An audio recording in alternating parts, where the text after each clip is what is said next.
Doctors of Reddit, what was the wildest self-diagnoses a patient was actually right about? 1. I knew my partner had leukemia about a week before I could convince him to go to the doctor. He was bleeding and bruising really easily and had petechiae. I wanted to go to urgent care where I knew the CBC was done quickly on site, but he instead wanted to wait to go to his primary. I took him to his primary and had a bag packed for the hospital in the trunk. The doctor told him it was likely a B12 deficiency but that he'd do blood work to put my mind at ease anyway. I asked if the CBC was done on site or not, and he said it was sent out. I asked if he planned to rush the CBC. He got very angry and said, "There is nothing the CBC could show that would change my treatment plan." Then he told my partner he needed to stop me from Googling. We got a call that night from the lab that his WBCs were dangerously high and platelets were dangerously low, and I had to immediately take him to the ER. I did, and he was diagnosed with acute leukemia. 2. This is why I usually ask patients what they think is going on or if there is anything they're specifically worried about. Either I get a good idea, or I can figure out a way to make them feel better about their concern.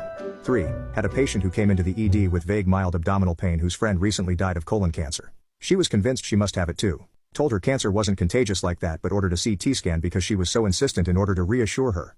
Lo and behold, she had a huge colon mass. Very bizarre case. 4. Not a doctor, but my aunt and uncle had a border collie that would bury his nose in my uncle's back when he was sitting on the couch or recliner. He would walk up, sniff and keep sniffing until my uncle would shoo him away. A bit later he would come back, sniff again and just stare at my uncle.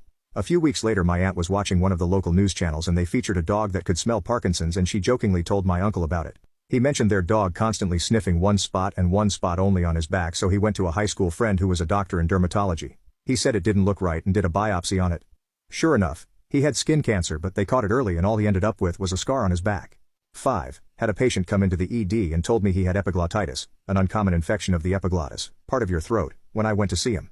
I asked how he knew. He'd had it before but was also a 90-year-old retired ED doctor. He was right.